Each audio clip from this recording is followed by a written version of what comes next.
Hello everyone, welcome to APTI PLUS Academy for Civil Services. This is a special video on the monthly policy review which is being published by PRS Legislative Research, and I'll be discussing MPR for the month of December. As you know, whatever news that has been reported in the month of the December, the PRS used to be published on the next month, that is January.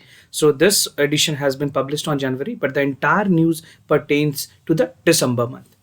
So I'll be telling you some of the important news that is relevant for prelims and mains examination. So you will be getting some analysis that will help you in writing your answers, basically improving your writing skills, and at the same time it will helping in your prelims examination as well. So let's get started.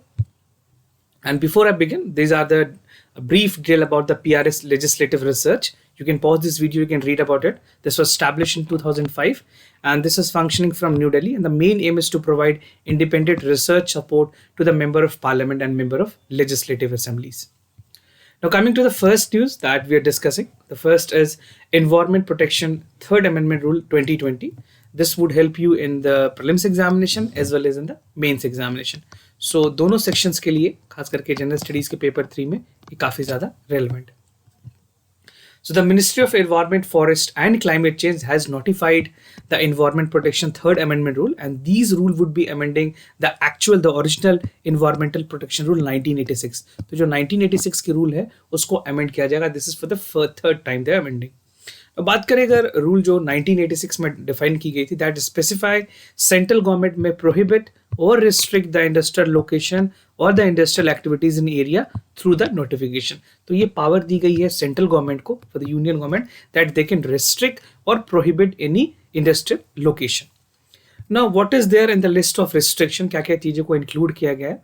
So there is limit on the industrial pollutants and emission, वो सारी चीजें include करती है, such as limits on the nitrogen oxides emissions and the thermal power plant. So these are the two important components when it's come to the industrial pollutants in India. तो अगर बात करें जो दूसरी रिस्ट्रिक्शंस लगाई गई है, that would include proximity to human settlement. ऐसी कोई भी जगह रिस्ट्रिक्शन की जाएगी जहां पे इंडस्ट्रियल एक्टिविटीज ह्यूमन सेटलमेंट के प्रॉक्सिमिटी एरियाज में होगी. So restriction on the industrial activities within certain areas and the boundaries of human settlement. तो अभी गवर्नमेंट ने इसको डिफाइन नहीं किया है कि कितने प्रॉक्सिमिटी रीजन्स होती हैं, बट एनीथिंग जहाँ पे that is impacting the human settlement, that area would be cordon off, और उसमें खास करके वो रिस्ट्रिक्ट किया जाएगा कि उस जगह पे एस्टैब्लिशमेंट जो कंपनी की सेटलमेंट है, कोई भी इंडस्ट्रियल एक्टिविटीज को प्रमोट ना किया जाए. Now coming to the second news, that is RRB to access the additional liquidity facility.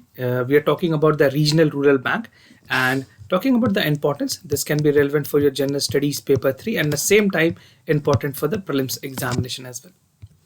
So RBI ने अभी recently permit किया है schedule regional rural bank को to access the liquidity adjustment facility, जो खास करके LAF की बात करें, marginal standing facility, this is MSF and call money, right. So this is CM. तो ये तीनों मार्केट में किस तरह से परमिट किया गया है RRB को कि they can access the liquidity adjustment. Now what are these three things, I will just tell you what these three हैं, उसके बाद मैं आगे आपको ये चीज़ें डिस्कस करूंगा. So talking about the liquid adjustment ratio, this is LAF, liquidity adjustment ratio. ये एक विंडो होती है where RBI provide liquidity and absorb the liquidity. तो लिक्विडिटी जब वो प्रोवाइड करती है, that is on the rate of repo rate. So this point is important for the prelims examination. And when they absorb the liquidity it is on the reverse repo rate, right. So you must be aware what is repo rate and what is reverse repo rate. Now the second point is marginal standing facility, because we are discussing these 3 points: marginal standing facility, liquidity adjustment ratio and call money. So talking about the marginal standing facility, it is a facility जहाँ पे banks can borrow additional liquidity. Bank को अगर ज़रूरत पड़ती है तो वो additional limit ले सकती है over the limited period of time under the LAF, right? Now बात करें अगर call money की, तो call money is a market for uncollateralized inter short term lending. अगर शॉर्ट टर्म इमीडिएट लैंडिंग चाहिए तो call money on immediate basis पे भी ली जा सकती है from the RBI itself, right. So these are the 3 important key facilities that is available to the schedule commercial bank, और वहां इनको ऑथोराइज भी किया गया. So apart from these 3 definition, now let's see what are the other details.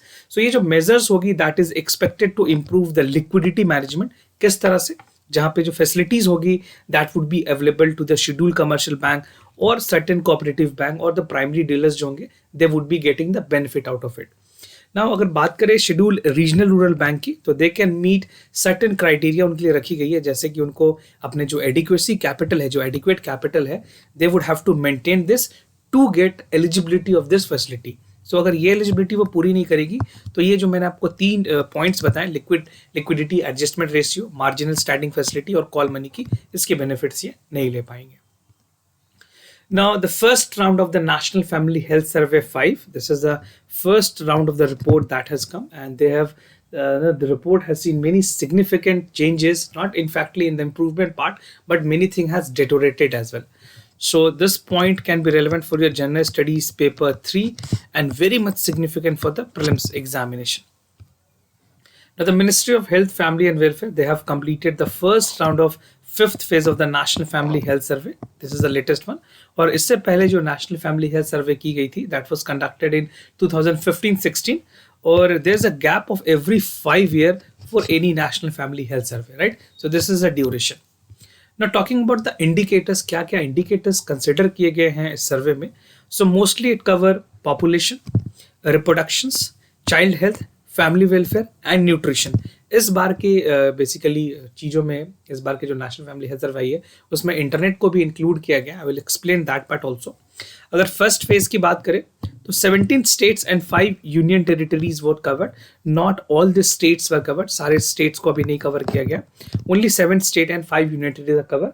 Letter on the later part of the video, part second would be covering the entire state. ना कुछ की findings की अगर बात करें सर्वे की, तो सबसे पहले will be talking about the fertility rate. क्या होती है फर्टिलिटी रेट? एक अगर रिप्लेसमेंट लेवल की बात करें, replacement level of fertility eight which the population stability is achieved. तो ये क्या है कि जहाँ पे पॉपुलेशन रिप्लेस करती है itself, population replaced itself, and it has been achieved in 19 out of the 22 states. तो जितने भी यूनियन टेरिटरीज और की बात करें तो 22 स्टेट और यूनियन टेरिटरीज मिला करके 17 स्टेट और 5 यूनियन टेरिटरीज इसमें इंक्लूडेड है. This is 5 state and union territory. In that 19 have achieved it. Now talking about the 3 states, 3 important states की अगर बात करें, Bihar, Manipur and Meghalaya, they have the total fertility rate. जो टोटल फर्टिलिटी रेट की बात की जाए तो इस स्टेट में कंप्यूट करती है and average number of child born to the women, so that is higher than the replacement level. तो ये तीनों स्टेट में that is higher in compare to the replacement level. ना बात करें अगर सेक्स रेशियो की, so this is a ratio. अगर बात करें व्हाट इज सेक्स रेशियो, तो it is a birth refer to the number of female child born per 1000 mail, right. पर 1000 मेल पे कितनी फीमेल चिल्ड्रंस बोर्न हुई है उसको कैलकुलेट किया जाता है. And this was below 900 in Telangana, Himachal Pradesh, Goa, Daman and Diu, Dadar and Nagar Haveli, right. So this is in the terms of sex ratio. Now talking about the infant mortality rate. So what is infant mortality rate? अगर infant mortality rate की बात की जाए तो ये marginally decline हुई है सारे states में, nearly all states, and Assam has not seen one of the largest drop in from 48 death. So this is like per 1000 जो birth होती है within a year that is being calculated, and it remains high in Bihar, 47 that were reported in the per 1000 life birth. So this is what the figure is all about. So सबसे ज़्यादा improvement देखी गई है असम में और सबसे worst condition रही है बिहार की. Now if you talk about the malnutrition, so nutritional status of the child below 5 years of the age is worsening. This is the data that is coming from the National Family Health Survey 5. Now stunning is another the chronic malnutrition जहाँ पे height with respect to age is not proportionate, and it has increased in 11 state out of the 17 state. Wasting की अगर बात करें और acute malnutrition की बात करें, where low weight with respect to height is there, so that is again not improved, that has again deteriorated. And child who is stunned or waste are more vulnerable to disease and illnesses. So यहाँ पे malnutrition के part में India की जो improvement है वो बहुत ही negative में रही है, and government definitely need to look upon it because we have a lot of government programs and policies working for the betterment and making India proper nourished, but at the same time they're not improving on that part. तो government को देखना होगा क्या इतने programmes and policy के बावजूद भी ये न्यूट्रिशन मैटर्स पे हम अच्छा नहीं कर पा रहे. Now coming to the internet uses, this was the indicator that was used in this National Family Health Survey, National Family Health Survey 5. तो ये इंडिकेटर्स इस बार ऐड किए गए हैं. तो अक्रॉस ऑल स्टेट अगर बात करें proportional of men and women, men who have using the internet have higher access than women, तो men की जो percentage है वो higher है, with difference higher than 25% point in such state such as Telangana, Gujarat and Andhra Pradesh. और अगर इन तीनों स्टेट की बात की जाए, खास करके Andhra Pradesh, Bihar and Tripura, they have less than 25% of women who use the internet. So majority is being dominated by male. And understanding the level of the access to women, because internet uses के लिए you need a smartphone, और smartphone, talking about the middle class family, घर में एक smartphone होती है that is been accessible to the man itself, and women are mostly housewife, so they do not have access to a smartphone. तो उस वजह से भी जो proportion है 25% की जो proportion मैंने आपको बताया वो कम हो सकती है, right? So this is all about the internet uses here. Now coming to the National Road Safety Board, this is coming up, the board is coming up.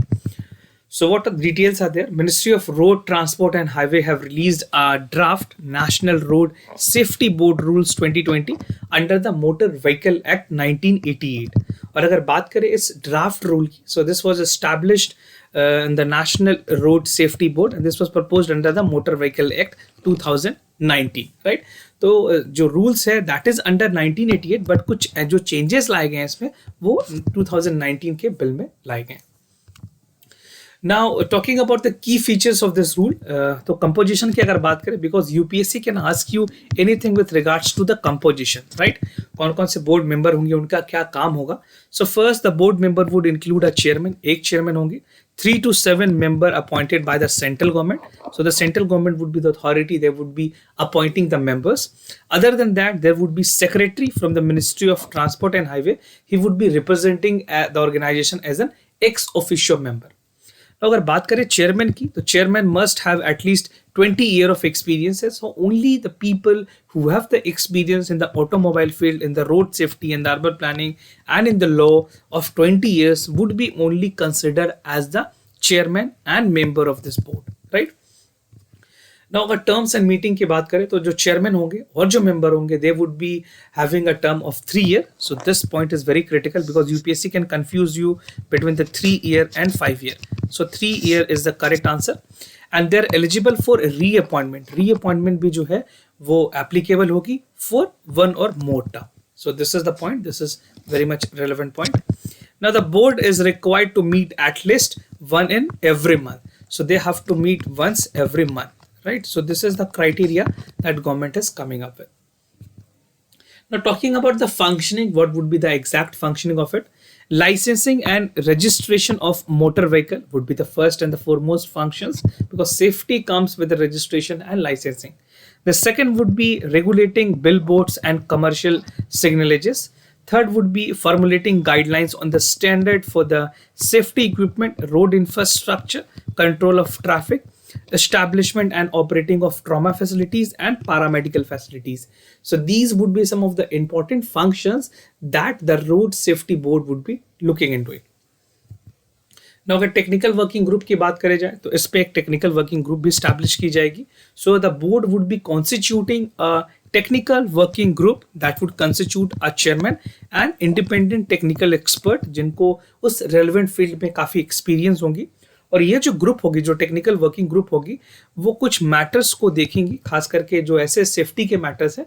4 कुछ इंपॉर्टेंट क्राइटेरिया और मैटर्स रखे गए हैं. This first include the transport and road standard. Second would B traffic management. Third is crash investigations, कोई भी accidental या कोई इस तरह की एक्टिविटीज़ होती हैं, वहाँ पे ये टेक्निकल ग्रुप की जो वर्क है वो काफ़ी ज़्यादा अहमियत रखेगी. Now the fourth would be motor vehicle fuel and noise standard. So this things, this area, this pillars, this broad line would be coming under directly, that would be reported under the technical work group. Now, new framework for the proliferation of broadband. We are talking about the PM Vani. This is again very significant news and most relevant for the prelims examination. Now, the Department of Communication has released a new framework called Prime Minister Wi-Fi Access Network Interface, also known as PM Vani. मैंने आपके साथ PM Vani कई बार discuss किया है. Hope you must be aware about this, but I'll be telling you some important and relevant point that would be helping you in other part of the examination. तो किस तरह से इसके proliferation और broadband के जो नेटवर्क है public utility में, पब्लिक वाईफाई नेटवर्क में इसकी एक्सेस को बढ़ाया जाए, उसको लेकर ये स्कीम लाई गई है। और पूरी फ्रेमवर्क की बात करें तो it seeks to improve the last mile broadband connectivity through a network of public and Wi-Fi access points. Now, the framework would facilitate the local shops and the small establishment becoming a Wi-Fi service provider. तो इसके कुछ बहुत ही अहम points हैं, मैं आपको आगे बताऊंगा किस तरह से एग्रीगेटर्स हैं, प्रमोटर्स हैं, दे वुड बी हेल्पिंग। तो ANI जो PM वानी है उसके कुछ इंपॉर्टेंट फ्रेमवर्क है, मैं आपको एक एक करके वो चीज़ें बताऊंगा। So the first is Public Data Office, also known as PDO. तो PDO का क्या काम होगा? They would be entitled and which will procure internet bandwidth. जिस तरह से आज से कुछ 5 साल पहले, 10 साल पहले साइबर कैफे हुआ करती थी, we use to go to cyber cafe, we use to pay then amount on the per hour basis, per hourly वो चार्ज करते थे। इस तरह का कुछ एक फैसिलिटी वाईफाई के तरीके से बनाया जाए जहाँ पे you don't need to have a physical infrastructures, आप डायरेक्टली किसी भी टेलीकॉम या इंटरनेट सर्विसेज के थ्रू इस सर्विसेज की अवेलेबिलिटी को ले पाएंगे। Now, जो PDOs होंगे, they would not be required to obtain any license. This is the best part, and this is also the important point कि इनको कोई लाइसेंस लेने की जरूरत नहीं पड़ेगी। They would be registered, they would be कोई अथॉरिटी की जरूरत नहीं है जहाँ पे उनको अपनी एप्लीकेशन देनी होगी। They can directly take it, और no fee would be charged from the PDOs for providing the service. तो PDOs से कोई भी चार्ज भी नहीं लिया जाएगा। So these 2 points are very significant. Now coming to the public data office aggregators, अगर बात करें PDOA की, so PDOA would be aggregator for the PDOs। ये PDOs को एग्रीगेट करेंगे, उनको मदद करेंगे अलाइन करने में, ताकि functions related to authorization of the user, accounting of subscription and the charges on their behalf. So the PDS जो है, जो पब्लिक डिस्ट्रीब्यूशन जो ऑफिस होंगी, they would be aligning with the public data office aggregators, ताकि उनको आगे सारी चीजें जो वाईफाई की सर्विसेज है वो मिल सके इन लोगों से, right. And PDOs would be need to register with the DOT। इनको रजिस्ट्रेशन, इनकी जो रजिस्ट्रेशन है वो मैंडेटरी होगी, बट जो पब्लिक डिस्ट्रीब्यूशन ऑफिस है उनके लिए कुछ भी करने की जरूरत नहीं है। So these need to be registered. Now, app providers, they would be also providing app. तो app provide की जाएगी, that would be developed to register the user from the PM वानी complaint Wi-Fi access point, जहाँ पे they would be getting their nearby, कहाँ पे कौन कौन सी सर्विसेज मिल रही है, access to internet कहाँ अवेलेबल है, ये सारी चीज़ें जानकारी ऐप में मिलेगी। And the central registry, this is the central registry that maintain the detail of the PDOs, और जो PDOAs होंगे, जो एग्रीगेटर्स होंगे, उनके बारे में भी जानकारी होगी। At the same time, app provider would also make it available, and this will certify the system of the software, जो कि PDOs के पास भी होंगे, ऐप प्रोवाइडर्स के पास होंगे, जो कंप्लाई करेगी जो स्पेसिफिक फ्रेमवर्क है, जो कोर एसेंस है PM वानी की, उसको। So central registry, as I told you, is only mandatory for the PDOs and it is not mandatory for the PDOs। तो इनको ना तो लाइसेंस लेनी है, ना तो इनको रजिस्टर करना है अपने आप को। Now guideline for the DTS services, some rules has been revised in terms of the DTS service, that is direct to home. So let's see what are the news. So the Union Cabinet has recently revised the guideline of obtaining the license to provide direct to home broadcasting services in India. और अगर DTS service की बात करें तो ये allow करती है an operator to provide broadcasting services directly to end users, like Airtel. You have seen the picture, Airtel, Videocon, Sun TV. This is mostly in the South India. Airtel Digital TV और Dish TV, ये सारी चीज़ें जो है India में operate कर रही हैं। Now coming to the key changes, जो अभी जो गाइडलाइन आई है उसमें क्या क्या चेंजेस किए गए हैं। तो सबसे पहले पीरियड ऑफ लाइसेंस में चेंजेस आई है। करेंटली अगर बात करें जो DTH की सर्विसेज है, that is valid for the period of 10 years, right. Now it has been increase to 20 year, इनको बढ़ा करके 20 साल कर दिया गया है। And this licence can be renewed after the period of 10 years. So 10 year के बाद जो प्रोवाइडर्स होंगे, सर्विस प्रोवाइडर होंगे, they can renew for another 10 year. Now licence fee की अगर बात की जाए तो करेंटली जो लाइसेंस फी है, that is required to pay an annual licence fee of 10% of the company gross revenue. जो कंपनी की टोटल ग्रॉस रेवेन्यू होगी, जो एक्स प्रॉफिट होगी, इसके 10% इनको पे करना होगा। Now this is the revise to 8%। Now they have to only pay, the revision has to made like आप 8% they need to pay on the gross adjusted revenue. जो AGR का कॉन्सेप्ट है वो यहाँ पे भी एप्लीकेबल होगा। Now AGR is calculated by deducting the GST। यहाँ पे GST को हटा दिया जाता है फ्रॉम द ग्रॉस रेवेन्यूज, ताकि कंपनीज को भी बहुत ज्यादा लोड ना पड़े। Now talking about the platform services, अगर distribution services provider की बात करें, so program which would not be obtained from the satellite based broadcaster are specific to each other, and these program are referred as a platform services. And the last would be sharing of infrastructures. तो जो DTH operator होंगे, they may have their hardware infrastructures होंगे, because there are many machines that has to be used to provide the DTH services to home. Like routers are there, the servers are there, they need to be installed.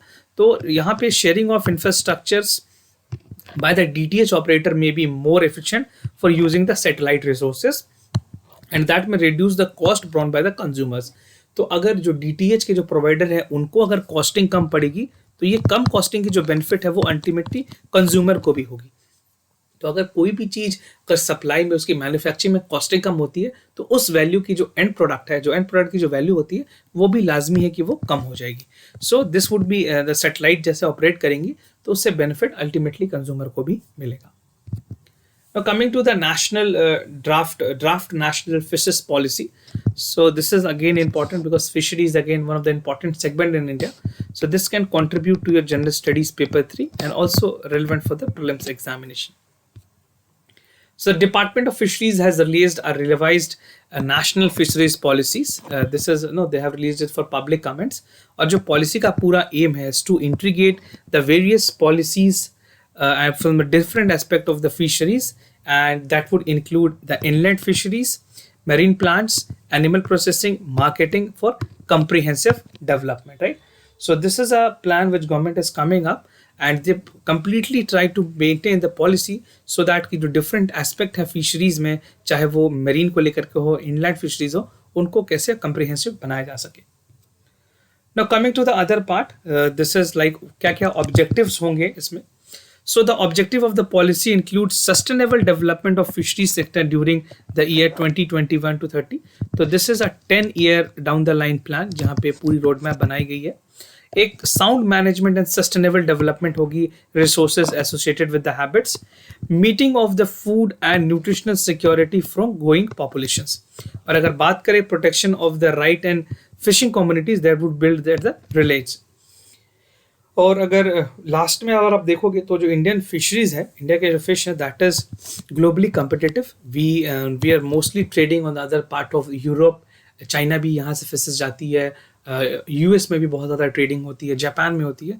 So India fish all over is demanded. तो इसमें किस तरह से जो competitiveness है, जो profit making जो sharing है मैरीटाइम में, वहाँ भी उसको बढ़ाया जा सकता है. Now talking about the legal framework, the Marine Fish Regulation Act of the coastal states need to be amended. They need to be aligned with the international agreement, ताकि जो भी सिक्योरिटी है फिशरीज के एक्सपेक्ट्स के fisheries management में, ताकि profit sharing में जो फिशरीज से जुड़े हुए हैं, जो लाइवलीहुड अटैच्ड है इनसे, उनको भी एक लीगल फ्रेमवर्क के अंदर रखा जा सके. Now talking about the sustainability, comprehensive fisheries management plan would make to be conserve and sustainable manage in the natural resources. और ये जो policy होगी, this would focus on improving the ecological health, rivine ecosystem, curbing the flow of population into the river and their tributaries, right? So these are some of the part that would be included in terms of the sustainability of the fisheries.